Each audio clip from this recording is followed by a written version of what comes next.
Welcome everybody. How's everybody doing today? It's a great Sunday evening here in, Florida. And, we got Crypto Pills with us today. Honestly, this is something that, is very honestly was very random when it happened. I was scrolling through Twitter the other day, and I saw his post. I read through it, saw the thread, and to be honest, it hit me right in the heart. It really did. So I thought, let's, take it up a notch. Let's, really get to know this guy. I reached out, we got in contact, and he said, let's do it, man. I think this is a story that, a lot of people want to hear, especially in Web3. And hearing stories like this, I think will motivate and inspire a lot of people to, do great things as well. Crypto Pills, with everything you got going on, man, welcome here to, the podcast, man. I'm glad to have you here. How's your day going so far? Oh, it's been going great, especially now that I'm here. I see you around on Twitter and stuff, and I'm happy to be here, happy to share my story. A lot of people see me put out daily, quotes all the time in different servers, and I'm here to inspire people or just, make the day a little bit better or help them feel a little bit stronger that day if they can. No, that's amazing, dude. Honestly. Me personally, dude, I've seen you on Twitter before, but that really struck out to me. I talk to so much people on a daily basis. It's hard to, kind of keep up with everybody. And, that thread was like, dude, like that's amazing. Like that blew my mind completely, dude. Because I know a lot of people are going through some, tough times and things like that. So you were very open-minded about it. And, you kind of just put it out there and let everybody know exactly what the situation was, man. Let's, get straight to it, fam. And, tell us a little bit about yourself, where you're from, your age, and, you're a little bit of a history with Web 2 to, get into Web 3. So I'm from Grand Rapids, Michigan. I'm 34, just turned 34 in March. I basically, in Web 2, I didn't really do much in Web 2. I actually stayed pretty far away for a long time. I was very happy with my job in retail. I worked at a high-end liquor store selling high-end liquors and craft beers to, anyone from like your everyday Joe to very wealthy people, and I loved it. I was good at it. So I didn't see any need to, get into social media or, fall in any traps that way. That all changed after my surgeries and stuff because I was in COVID because I was stuck at home. I couldn't go back to my job, stuff like that. And that all started pretty quickly.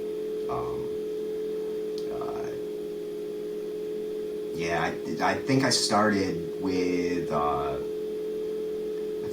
XRP. I just randomly found someone on YouTube, Dusty BC, talking about it. I'm really into math, numbers, things like that have always just made a lot of sense to me. When I looked into Web3 and I loved watching the charts, the patterns, everything like that, and wanted to learn more about it. He mentioned that he had talked to Solana, the main team, and I started looking into Solana. In real life, right now I'm mostly crypto. I do like to fish. I like to get out with my buddy. Every now and then I'll go golfing. Just started that when I got back from my surgeries. That's basically what I do on the daily. Okay. So, going back a little bit towards, the surgery and everything, can you kind of explain, the situation when, you found out what was going on and, the process that you went through, with the surgery and then your recovery afterwards? Yeah, of course. Yeah, I'll run through that.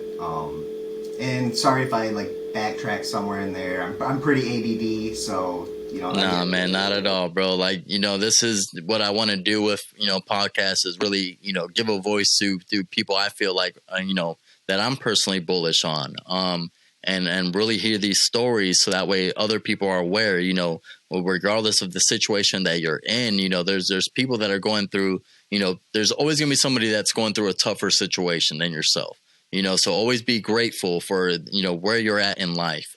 So that's, what I kind of want to bring. So definitely, Hustle, I'm excited, dude. I'm like really excited to have you up here, bro. I'm excited to hear this story. Like I said, if anybody else didn't know, this is my first time personally hearing about this story.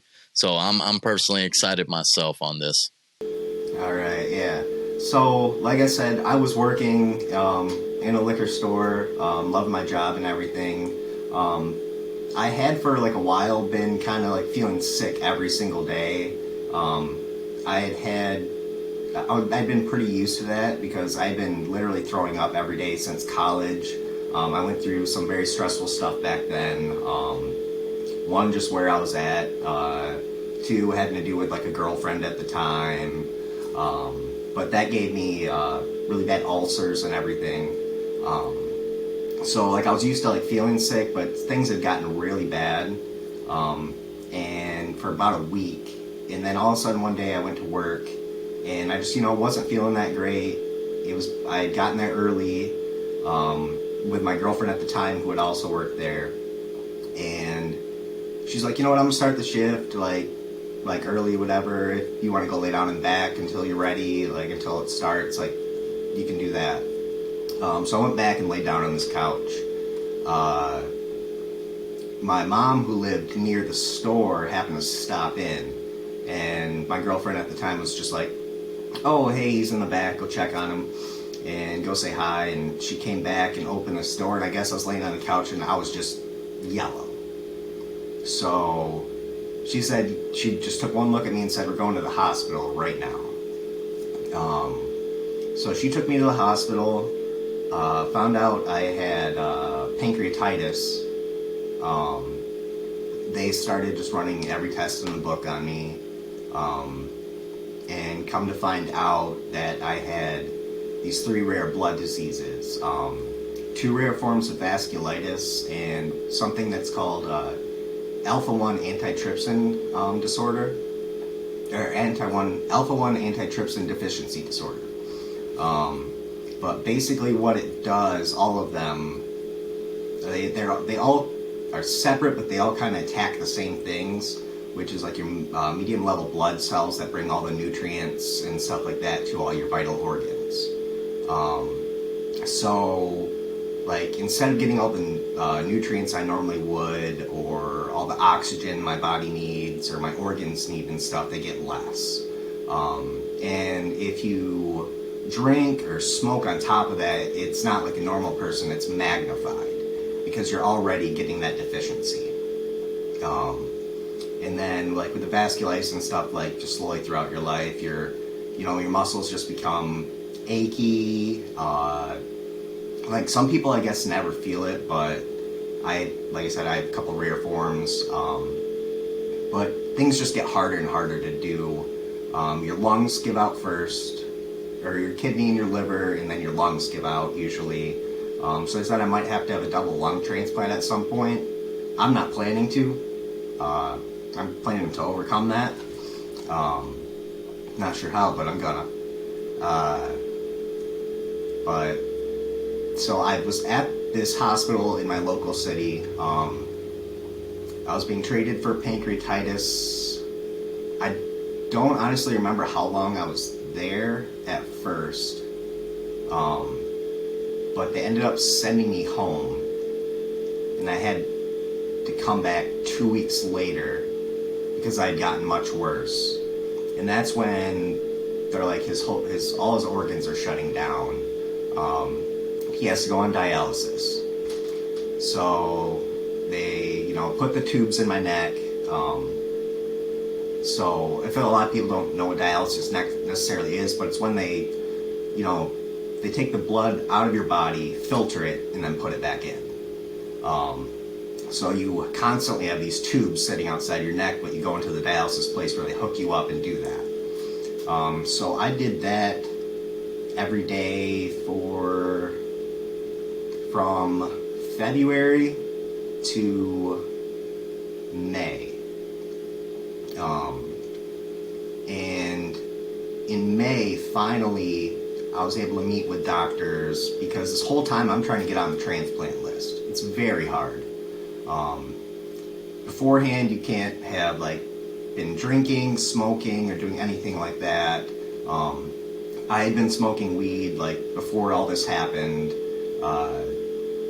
I worked at a liquor store where I was tasting liquors all the time. Because we were making our own custom barrels, batches and stuff to bring into the store. We had our own ciders and stuff made for us, things like that. So we were constantly taste testing things and taste testing with people. So it just didn't look good. So I had to prove it by being really clean about everything, agreeing to live a healthy lifestyle and all this. And everywhere would just say, there's no way. He's too close to death. There's just no point. So I ended up back at the hospital in my local town. And we're there, and at this point I had gone from about 135 to 185 pounds. And it was all from my waist down. Because when your kidneys shut down and your organs shut down, nothing leaves your body. So everything you drink, everything in there, instead of leaving your body, stays in. So my legs were just filling up with liquid. So it was becoming very, very hard and very painful to walk. And basically, every day, my only goal was to take 15 steps at this hospital a day to try to maintain any sort of mobility. And then I found out that they basically told my mom to just take me home. No one's going to take me for any organ transplants, just to get hospice. He's going to pass away. And I remember my uncle and aunt coming in one day and telling me it was okay to let go and all this stuff. I didn't understand why these people were telling me it was okay to die. Because I wasn't told that, this guy has 2 weeks to live. And I felt like I had a lot more fight in me. So, by some grace of God or whatever you believe in, grace of the universe, one of the people that I helped out with liquor for at this store was a doctor. And he happened to be a doctor at this hospital and somehow ended up talking to my mom. And he told her to keep trying and that he was going to, try to find a place for me, and somehow got me some sort of interview at Henry Ford Hospital in Detroit. Which is about 2.5 hours from where I live. So I went down there. I got shipped on there. I think it was in an ambulance. And they checked me out. They talked to me. I pretty much agreed to live a perfect life from there on out. They learn about everything, they ask you about your entire life before, they make you promise about the future, and then they go deliberate between a whole panel of them whether you are worthy of receiving organs, or getting on the list to receive them. So it's kind of like that whole Judgment Day in the Bible, but in real life.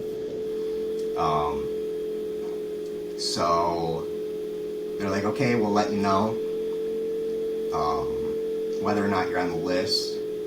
I was there for a day or two, and they're like, oh, you're on the list. We'll put you on the list. And they sent me home and told me to wait for a call. And a lot of people die waiting for this call. Especially people in my situation who I needed both liver and kidney, and I needed them both at the same time. I could probably do without a kidney longer on dialysis, but if I didn't get that liver, I was done. So I went home. Everything through all this too is very fuzzy because there's, like I said, nothing leaves your body, so your whole brain is filled, like, there's a lot of toxins running through your body. Your whole brain works differently. I didn't sleep the entire time. Like, you just can't sleep. You get this insomnia, to the point where, like, you close your eyes and you see, like, crazy things. I remember, like, the only thing I could see when I closed my eyes were, like, just colored blocks that almost looked like they'd be in, like, a Mario game that just kept kind of switching. And I couldn't make any sense of it, anything like that. So it was very confusing times, but I do remember that it was 2 days after I went home. I believe it was at night, all of a sudden my mom got a call. And they said, get down here now. We have organs. And apparently it was, like, the fastest, if not, like, might have been the second fastest anyone has ever gotten organs from a list. I just happened to be very lucky. I believe I never, like, I've never, like, talked to the family or anything, or don't really know much about this guy or anything. All I know is there was, like, a guy in his 40s that had passed away, and I could get his organs. But when you get organs from someone who's not living, it's a higher risk, and certain people also have a risk to develop, what was it? It might have been like hepatitis C or something like that. Like, and he had it to where, like, it might have been possible for me to get, that which would create complications and stuff. But we're like, this is our only chance. Let's do this. So I got rushed down. I don't remember I think I kind of remember, like, laying down in the back of my mom's car and being rushed down there to Detroit, but not really. I was in a very, very bad place. So they brought me there. I went straight into surgery.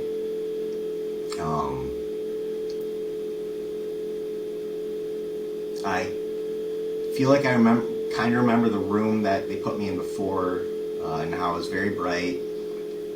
And I remember the doctors calling off their checks to be like, because they kind of do, like, before, like, a space shuttle launch, like, go flight, go flight, go flight, like, this is go, this is go, this is go, to make sure everything's in place. And then they put me under. I've always had a very fast immune system. Like, I've always been able to drink like a fish and eat whatever I want, and nothing really, like, I don't gain any weight, anything like that. So anesthesia also goes through me really quickly. I've woken up during endoscopies when they're checking out my stomach ulcers.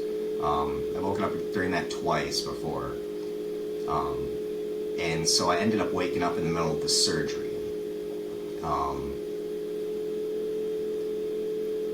I remember waking up and it being very loud and very bright, and I could hear people yelling, and I could feel really cold on my arm, and then I felt really warm on my arm, because someone was pulling my arm one way, and I was pulling my arm the other, because I was trying to reach at my stomach, because then I felt the pain. And I heard the guys tell me I was in surgery, and then, like, so then I stopped grabbing at my stomach, and I just grabbed the chain. I remember the cold chain really well. And someone told me it was going to be okay. And then I remember really bright lights again, and then I was out. The next thing I remember was waking up, and my girlfriend and mom were in the room, and a bunch of people. There were tubes and stuff coming out of me everywhere. I couldn't talk because they had something in my mouth, and they just told me I'd gotten out of surgery, that I was okay. First I remember I woke up and there's everyone around me, and they're like, you got out of surgery, but you're going back in. there were complications. Because they finished the first part and they had to like take me out for some reason. I don't remember exactly what it is, but it's kind of like a little rest period, and then they put you back in. So they put me back in. At some point, the doctor came out to my mom and girlfriend and said, look, his aorta going into his liver is shot. It's shredded. He needs a new one. I believe I can build another one. I've never done this before, but I think I can do it. And they're like, he's like, do you approve of this? And they're like, yeah, go ahead. Like, it's not like you really have a choice. So I don't remember if it was made from some sort of like pig flesh or something, but he somehow built a new aorta in my liver. I got everything I needed, and the surgery ended. And again, I woke up and there were a bunch of people, you know, kind of understand what's going on, but don't. Everything was still very, very painful, and it was for a long time because I had a lot of swelling. You get swelling like when you have surgery, but mine was really bad. I don't know exactly how much details like people want to hear, but when you get swelling in your body like that, they have to drain it. And at certain times, like if you people know, like if you put a pressure on yourself, like on your organs, it hurts. So when you have fluid in there, it hurts. It feels like a big bruise, and it feels like someone's pushing on it all the time. And at times, like I had up to 5-6 liters drained from my body. So I ended up in the ICU over and over again.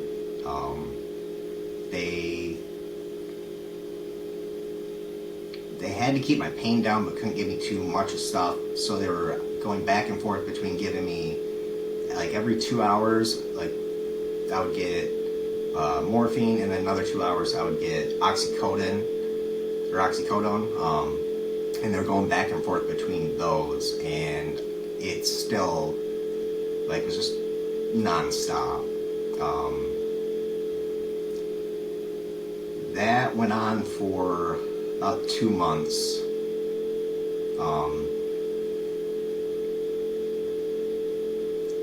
So during that time, I started losing that weight in my legs and everything. You can't move. You're stuck in a bed, so I lost all my muscle.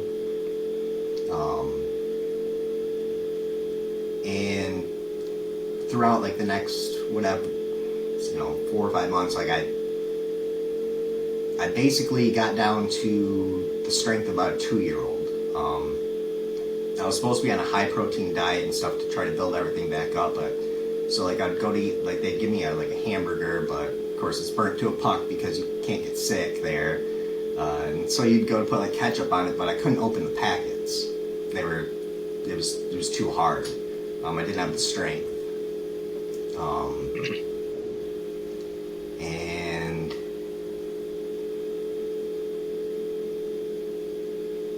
it was one of the hardest things about going through all that, and something that teaches you a lot of patience, is like I said, like when I got there, I hadn't slept.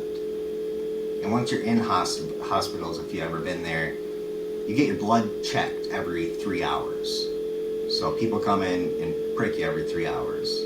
Plus I was a very rare case on the brink of death at a teaching hospital. So I had students coming in all the time.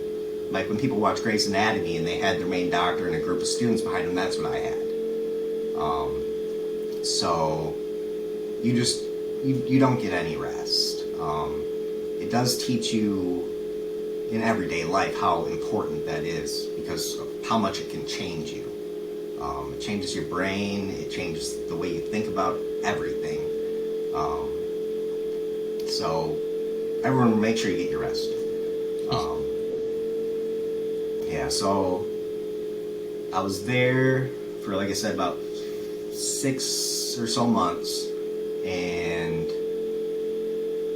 finally found a rehab facility that would take me. Because before that, like I said, I had no strength, and for me to go somewhere, I would have to be taken care of. So rehab facilities would have to have people to be able to do that.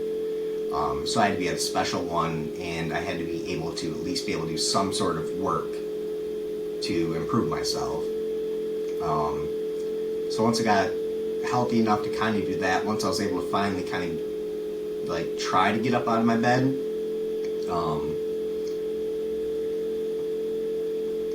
or actually I wasn't even try to get up out of my bed when I went, I guess. I don't even remember, I guess I don't remember what finally qualified me, but I was finally able to go. And I was only there for about a month. I was supposed to be there for about like 3 to 4 months. I went in and, just tried to keep my good attitude, because at this point you have nothing. You're not human.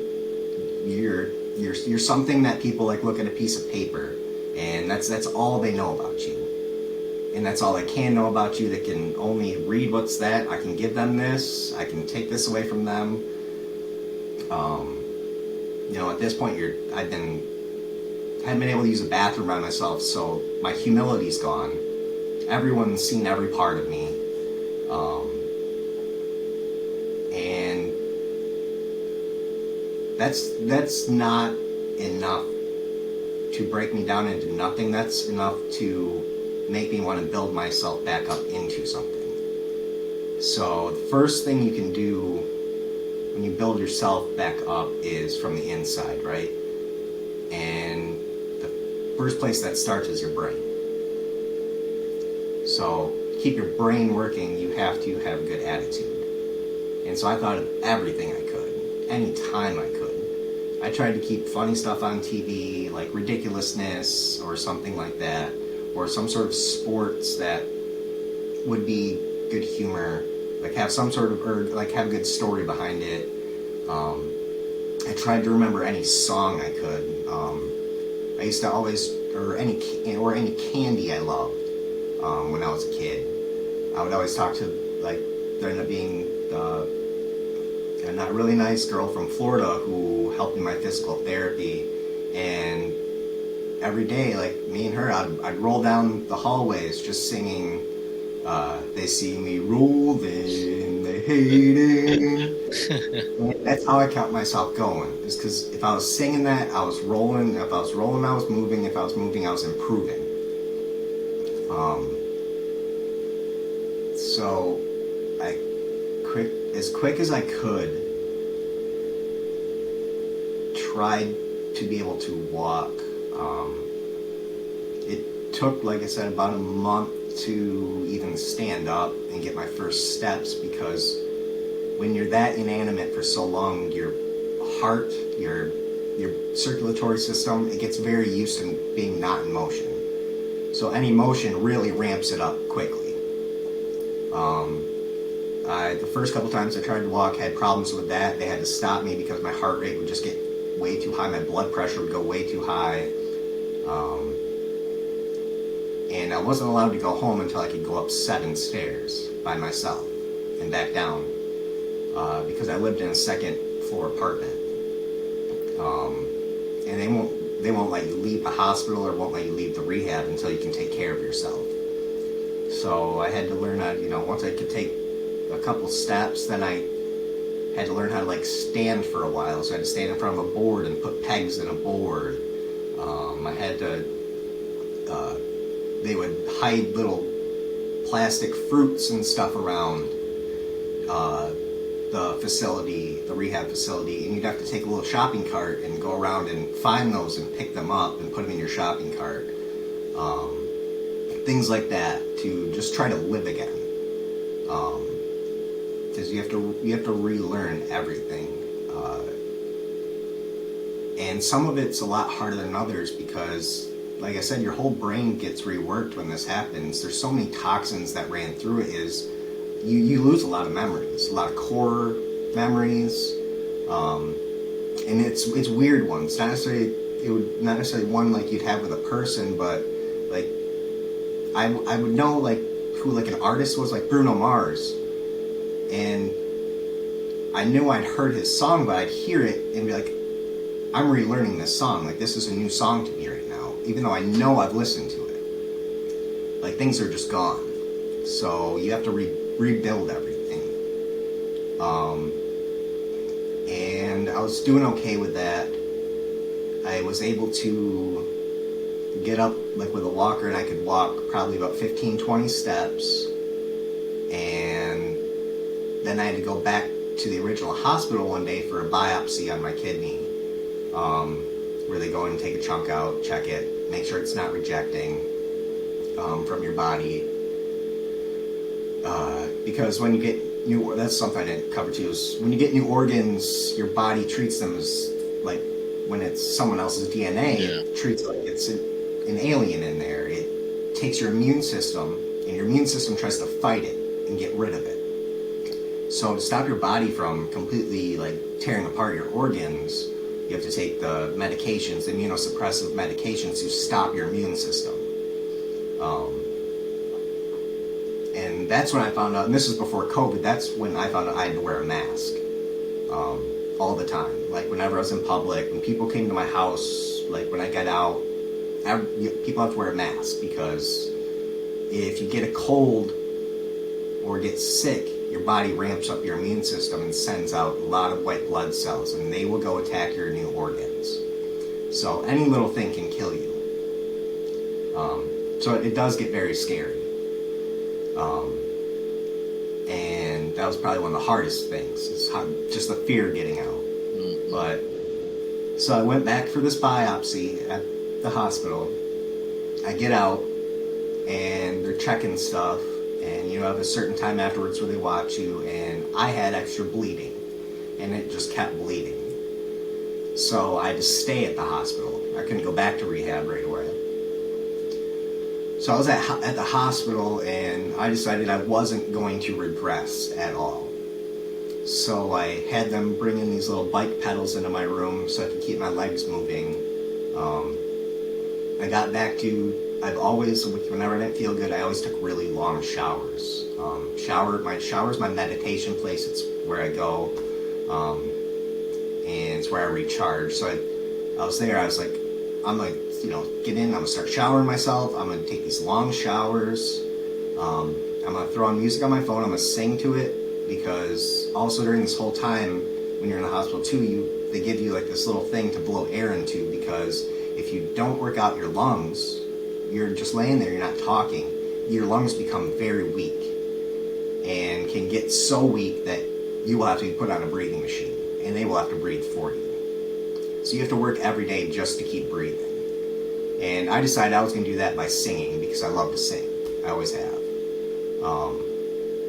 So I get in the shower every day, I do that.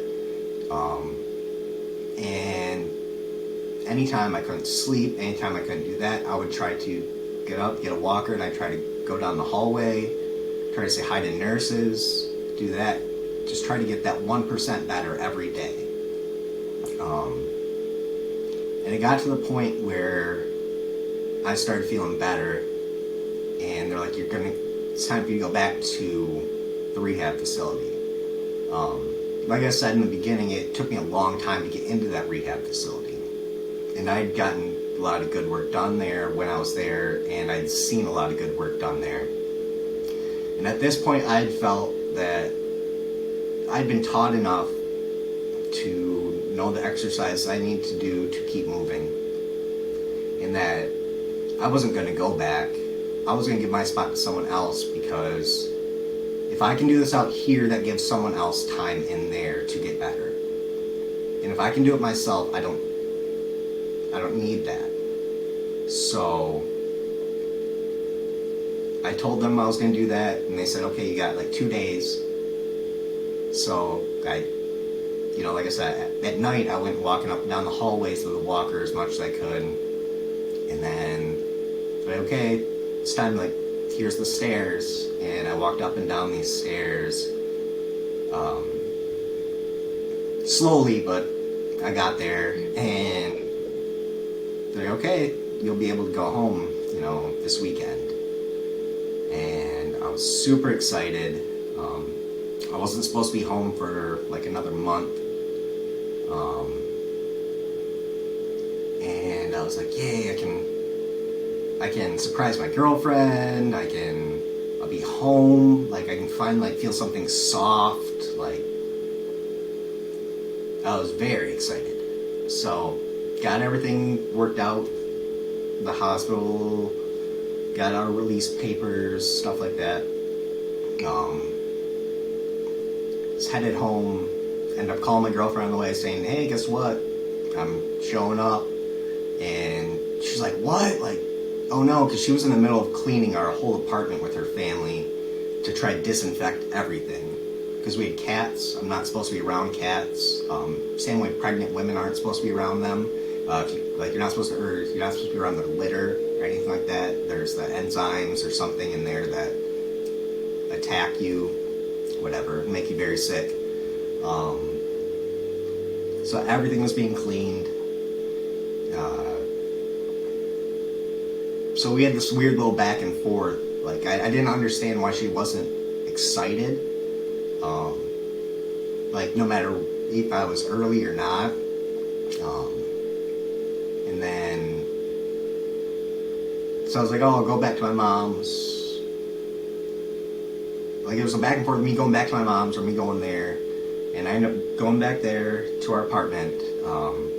I stayed there while that weekend, her and her little nieces cleaned it. It was on like a Friday. They left, and that Saturday, I believe it was, or Sunday, she's like, hey, we gotta have a talk. She's like, I don't think we should be together anymore. She's like, I'm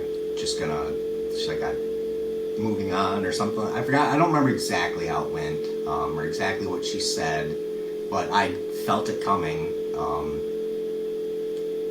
I had a hint when I had gotten a call at the hospital. She'd been like heavily drinking like the whole time I was at the hospital. So I would get like drunk calls and stuff. But one time when she was talking to me, she told me that she was going back on birth control. And I was like, okay. Like, I didn't really want to think about it too much then, didn't think too much into it, but afterwards it was like, okay, you were cheating on me while I was there, obviously. So she's like, yeah, I'm gonna date other people.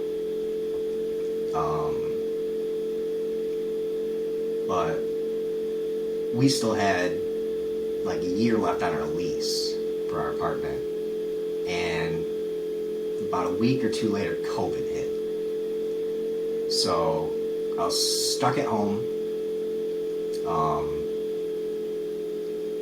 trying to, rebuild back up my body. Couldn't really be around anybody. My previous life has gone like I can't go out and do anything I would normally do. I can't go fishing. I can't anything. I was always active. I have like one friend left who is a heavy drinker, and all he does is drink or go golfing, so I didn't really have that at the time. Like a good friend like there all the time. All I had was me.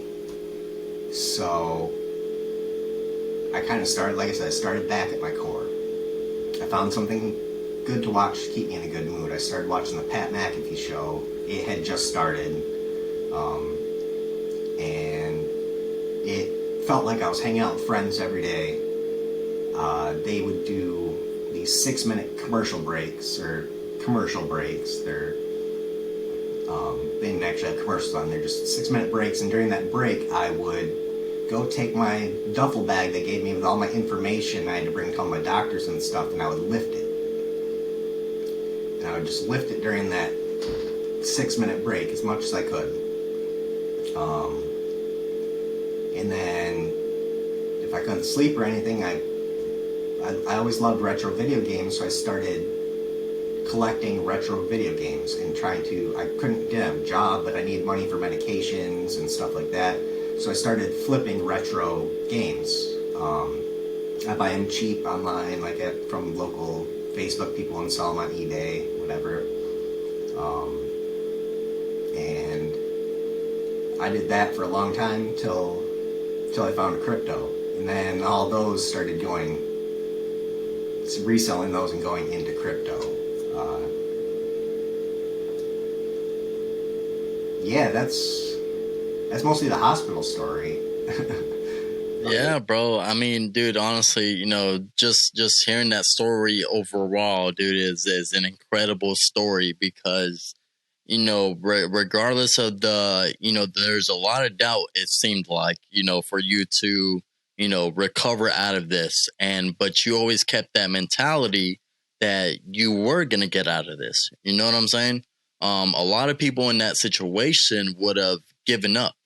You know, they would have been like, look, I'm fucked. You know, I'm giving up. You know what I'm saying? I'm just going to call it whatever happens, happens. But you always kept in the back of your mind that, look, you know, regardless of the situation that I'm in, I'm going to make it out of this, you know? Even with you know, the situation, you know, with your ex and things like that, like you went through a lot of aspects that were meant to bring you down, to have you quit. But you kept going, you know what I'm saying? So I definitely want to, you know, praise you on that, bro, because a lot of people would have quit in that situation. You know what I'm saying? They would have given up at that situation. A lot of people would have, dude. You know what I'm saying? Because you went through a lot of things, bro, and not everybody would have been capable of, you know, moving past that. So definitely that's a very touching story, dude. And dude, I just want to say I praise you a lot on that. Well, something too is I've been through a lot before that as well. Like, not necessarily health wise. Like, I've been really injured and stuff. I had a ton of concussions. I'd been hit by a drunk driver. I've had a lot of death in my life. My father committed suicide when I was 11.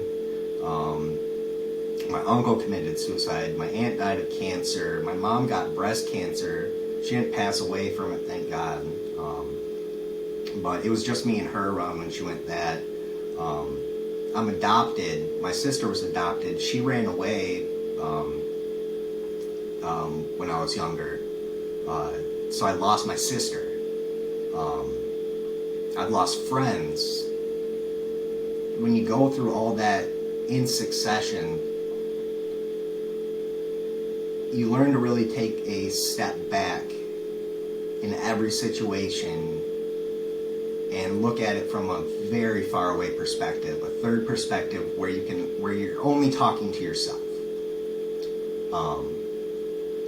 And one thing I've always had in my head is no matter what I'm taught, whatever religion, whatever I'm believing at whatever time is, I do always feel that there is a balance out there. There is karma, and if there isn't karma, there's at least statistics. And when it came to this situation, after going through everything I've been through, after already having people like, oh, I feel bad for you for this, I feel bad for you for that. If I already have such a cursed life, why not have me be the person to have this obstacle put in front of me? I would rather me than someone else. Because statistically, if it's not me, it will be someone else. So when it's me, I can only handle it head on. And when these people tell me something like, you know what, with where you're at, what your body's gone through, what you've gone through, you know, you probably won't be able to walk normal again. Like that, you might not ever be able to walk normal again. You might be on a catheter the rest of your life. All these things is pretty much saying, like, you might be stuck in your house the rest of your life. You might not have a life. And if you can, when I said I kept my positive attitude, and then you have that attitude, well, when you take your first step, well, you've already beaten them once. How can you not beat them the rest of the way? Especially when you know you. And I knew me. And I knew that nothing could beat me. They don't know me. What they know is this situation looks bad, but they don't know what I've already overcome. And I do. And if I haven't overcome something this big, I'm going to. And that has to be the attitude. You have no choice. And I'm better for it, I guess. No, and you said it right on, the head, bro. Honestly, it's you know yourself better than everybody else does. I mean, it's facts. You know what I'm saying? You know your body, you know your mentality, you know what you can do. Compared to somebody seeing it on paper, or even just a relationship with your parents or family, them or friends even. You're always gonna know yourself better than anybody else. I mean, that's a guarantee, dude. But I will say, dude, you have a very strong mindset.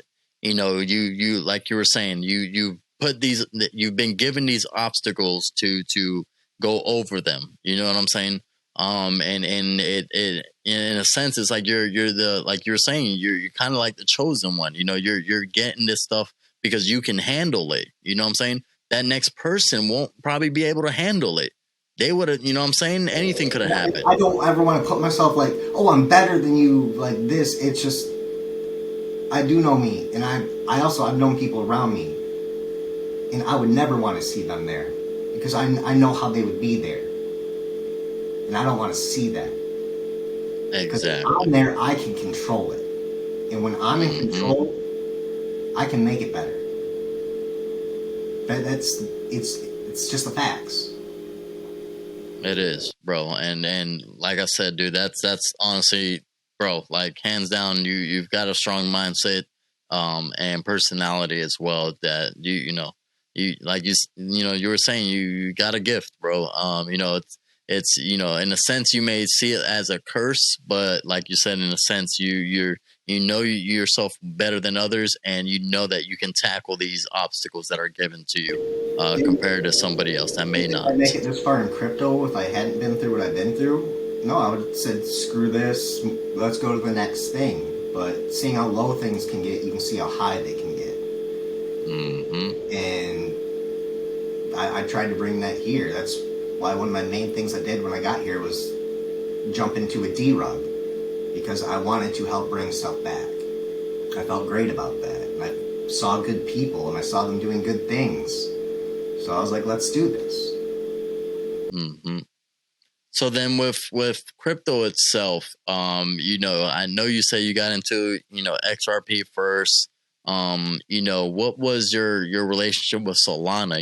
What kept you inside of the Solana ecosystem? So it was very interesting. I guess I started out learning about XRP first. I did remember that, like, the first thing I did get into Terra for, like, at very first. I got into a couple projects knowing nothing about NFTs. I happened to, like, buy, like, a expensive, like, $300 mint, and resell it for like a $50 profit, and switch over to Solana because Dusty VC said that he had talked to Solana and loved what was going on in Solana. So I sold everything in Terra and I moved over there. And 2 days later, that's when the Luna collapse happened. So not only did I see that go down, and I had just moved over here, so I felt like I was in the right place. But I had found a project called Gods of Solaria. And at the time, they had a very strong community. They had Erica, I know everybody knows, around there, bringing good vibes. And a lot of OGs that are still in the space were in this. And it was a strong enough community that it's what kept me in Solana. It's what got me there. It's what kept me there. It's what kept me buying this, even though the price kept going down and down and down, and I still own it.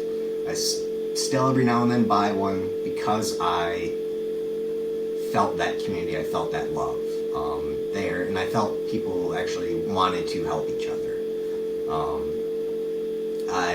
After that, I kind of branched off, and I kept in touch with certain people from that project, which helped me get into bigger ventures around, ended up over at Secret Space Society, and in there, Focus 5 Sports started making his calls. I started following him. he broke off, made his DAO, became part of that. Drunken Apes started their DAO, became part of that for a while. And the whole time I've been keeping my eye on Jelly, because when I was in that Gods of Solarius, I remember people talking about Carlos and how he was going to derug this project, and they put it up.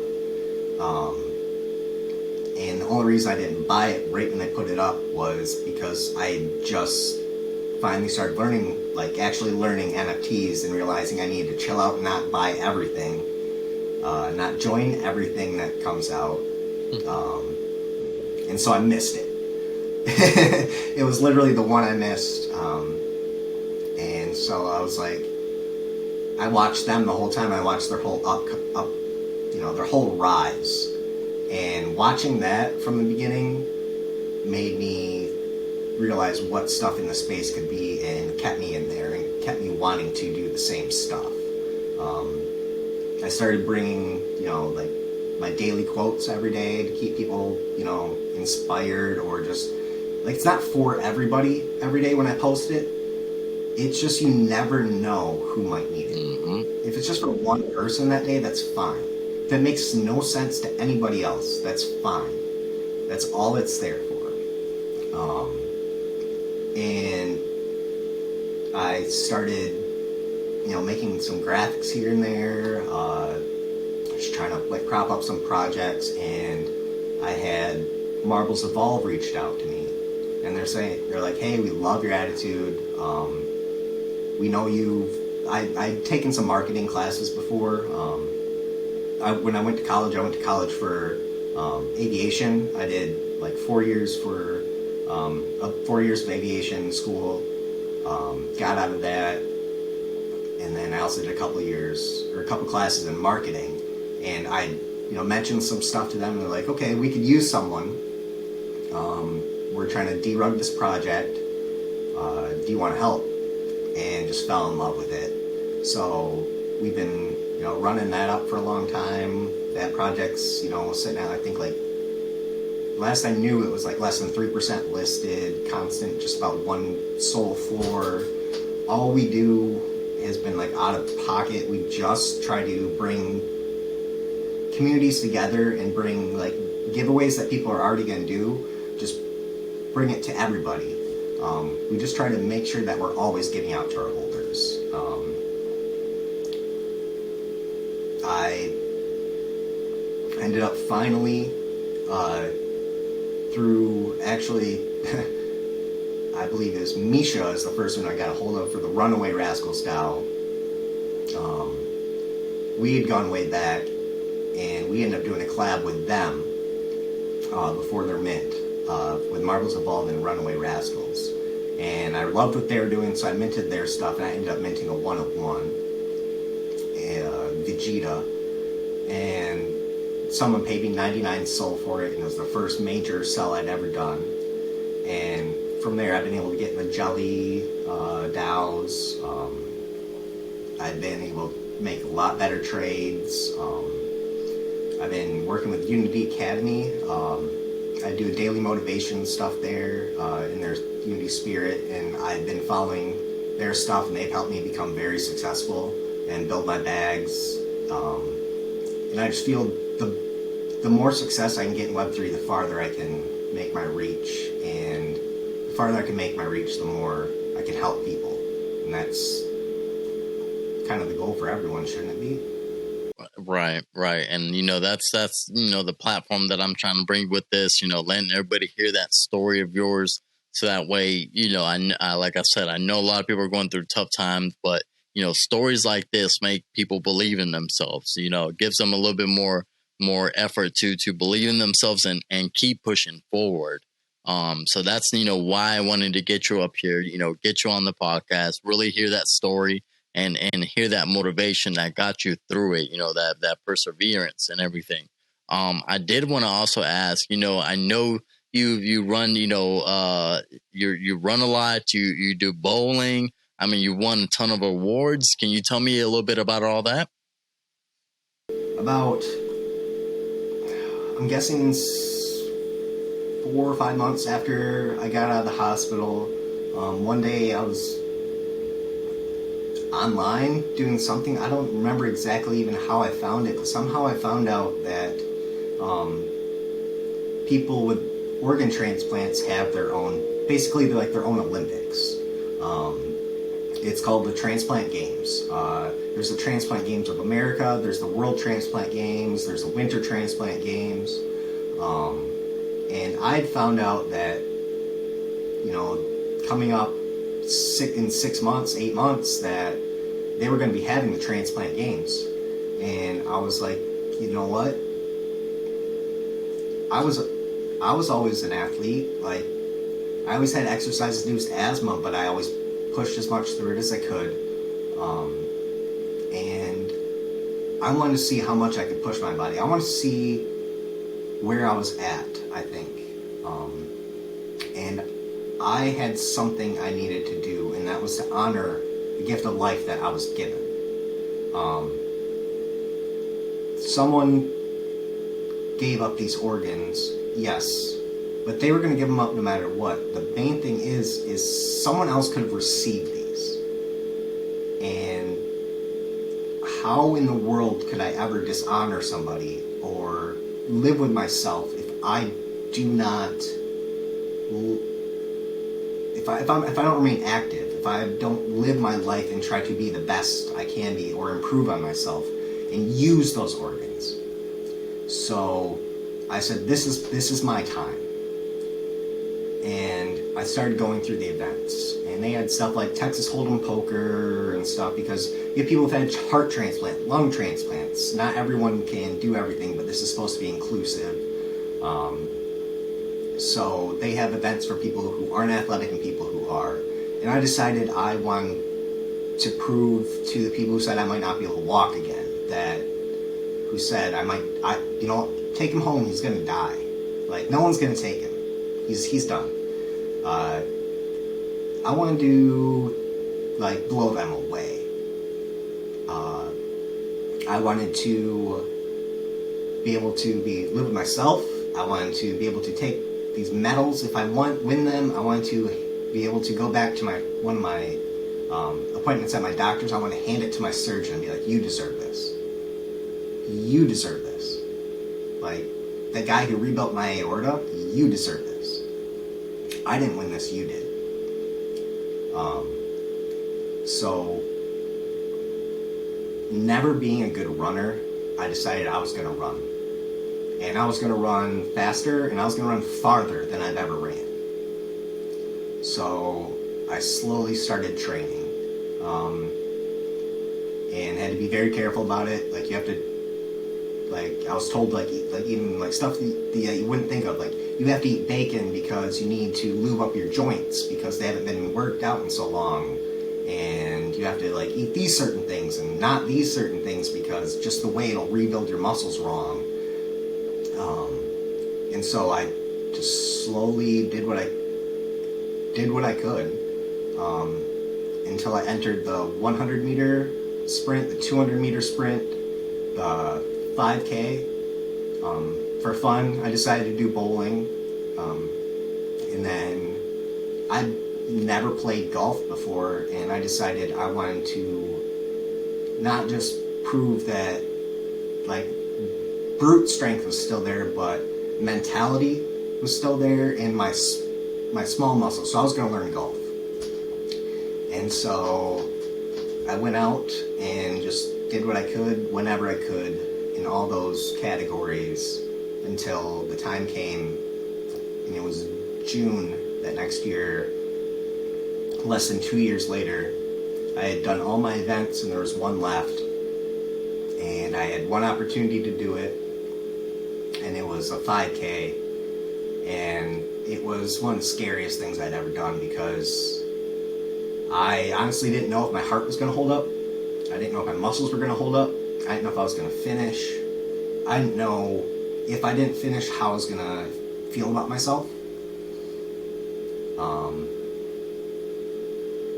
But I started, and there were a couple times where I had to walk a little bit and take breaths.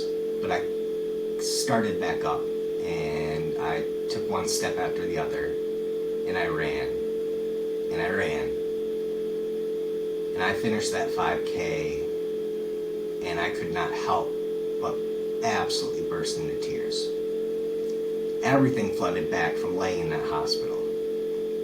Every prick of a needle, every look I got from every doctor, every time I was woken up in the middle of the night, every time I was rushed somewhere, everything rushed back. And I was standing on top of it. And I had my arms in the air, and I had won.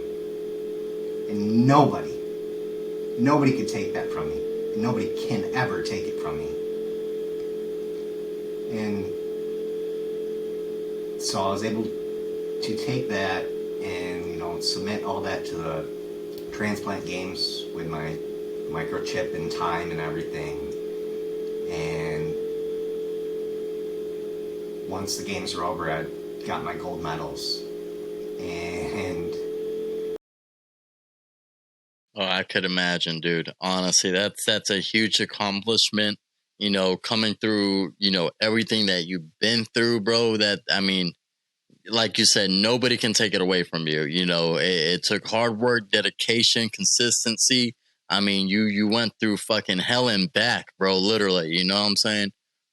So that's incredible, dude. And you deserve it, bro. You deserve the world. I mean, straightforward, bro. You seem like you take everything head first. You know what I'm saying? And you really hold yourself accountable for certain things. So that's definitely a blessing, in my eyes, dude, honestly.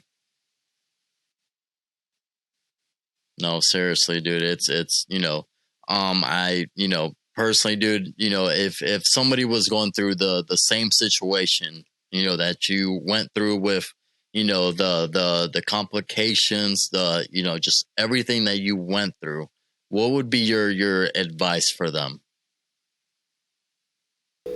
it's one step at a time. It's just the little things. Pay attention to the little things, because like, even when you're at your lowest and you feel like you have nothing, that's gonna be the first thing you're gonna be able to grab back, is the little things. So when you have everything, pay attention to those. And when you don't, look for those first. Like my picture said, tough times don't last. Tough people do. And I don't know one situation where it's different. Even if, like, let's say someone was my situation and had passed, but still tried to remain strong through the whole thing, that strength is going to resonate through everyone they met that entire time, and it will keep going. So just one step at a time. That's all it is. The next day is gonna come. You're gonna wake up. You're gonna be there. So try to smile.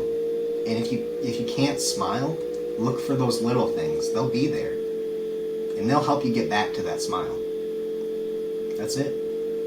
I love that, man. Honestly, I love that, dude. You killed it right there and then, man. Because I know a lot of people are going to be listening to this. A lot of my what I consider my Web3 family, I know they're going to be all over this podcast, dude. And this is something that I'm going to push, because I think the masses need to hear this. It was a great story, dude. I have to add one thing. Yes. You will have bad days. Mm-hmm. You will have bad days. I've had my bad days. I've been not the best person, not said the best things before. You have to forgive yourself. It's okay. That is the truth. You do have to, put yourself in a position to forgive yourself, to keep moving forward, and like Crypto Pills was saying, it's taking that first step. Whether it takes some time, take your time with it. But all it is taking that first step. Once you take that first step, the next step is going to be easier. Then you take your third step, then your fourth step, then your fifth step, and then you're walking. Then eventually you're running. But if you never took that first step, you would never be in the position to be running. You never would be in the position of walking. You never would be anywhere further if you never took that first step. So that's definitely a big lesson right there in itself, for sure. Yeah, man, honestly, Crypto Pills, bro, I want to say, dude, it's a blessing to have you up here, dude. I loved everything you said, bro. Like I said, that story resonated with me, bro. You know, with all these trials and tribulations, you know, that I've gone through. Nothing to that extent, of course. And dude, honestly, you're a freaking soldier for getting through it, bro, for fighting through it. And really honestly believing in yourself. You know, because like you said, there was others that you know didn't really believe you were, you know, potentially gonna make it out, but you always kept yourself, you know, your head on right. You always told yourself you were gonna make it. And you know, when you tell yourself and you really believe stuff like that, you will make it. You will do it. I mean, it's serious. It's all starts up here, just like you were saying. It all starts up here. Because if you know, when I wake up in the morning, I try to wake up in the best mood, regardless if I had a shitty day yesterday. You know what I'm saying? I wake up in the best mood I could wake up. I you know, put on my TikTok videos and watch these motivational videos, these videos of people doing things and stuff like that. And I start my day with a good mood, because I know if I start my day with a good mood, the rest of the day is going to be just as good. Nothing's going to ruin my mood. You know, you really have to keep that mentality above. That is for sure. Exactly. 100%. Did you? Yes. Did you want to add anything further, Crypto Pills, before we go ahead and close this thing off? If anyone ever wants to reach out and ask any more questions, anyone ever needs to talk about anything, just let me know. Oh, and today, one of the reasons I do call myself Crypto Pills is because I'm always having to take so many pills for my stuff. That's where the name comes from. But yeah, no, to everyone out there listening, you know, I'm happy to be part of the community. I hope we can all connect. I hope you all make fat bags. Just keep your head up. Let's do it, man. I love it, bro. You're definitely a motivational factor for me. I'm definitely gonna be, you know, keeping up with you on Twitter, dude. I'm excited to see, you know, everything you got going moving forward, honestly. So you're definitely gonna see a lot more of me on the timeline on Twitter, dude. And honestly, dude, I appreciate you taking your time out of the day, come, you know, speak with me directly, you know, getting to know me, me getting to know you. Like I said, the family's gonna love this. Honestly, dude, this is something that I'm really stoked. I kind of kept it between you and me. I didn't give too much hints out, but you know, I think people are gonna love this. This one definitely, you know, hits the heart. Honestly, it really does. So I really do appreciate you coming on, Crypto Pills. Yeah, I appreciate you giving me a platform. I appreciate it. Yes, sir, bro. We'll definitely stay tuned, man. I definitely, you know, want to say thank you for everybody that watched in, that, you know, spent some time kind of listening to the story. We're definitely gonna have more of this. You know, I really want to kind of bridge that genuine connection with people. You know, with this ecosystem moving forward. You know, a lot of people are not doxxed. You really don't know a lot of people. All you see is the NFT pictures, and I want to change that. You know, I really want to have genuine conversations with people, get to know them, and really show, you know, people in Web 2 that there's great people in Web 3 as well. Not everybody's a rugger, not everybody's a scammer. You know, let's really show people that there's really real people out here that want great things for this ecosystem, as well as great things for others as well. So we're definitely going to bridge that gap. Yes, yes. So guys, follow us on Twitter. You know, Diamond Markey right here. We got Crypto Pills right over there. And, you know, definitely, if you guys ever need anything, our DMs are always open. Definitely reach out. And like I said, I definitely appreciate everybody coming out and vibing out with, you know, us on this podcast. And again, big shout out to Crypto Pills on this one, man. Perfect, guys. I love y'all. Y'all have a great night. And I'll catch you guys on Twitter, fam. Love y'all.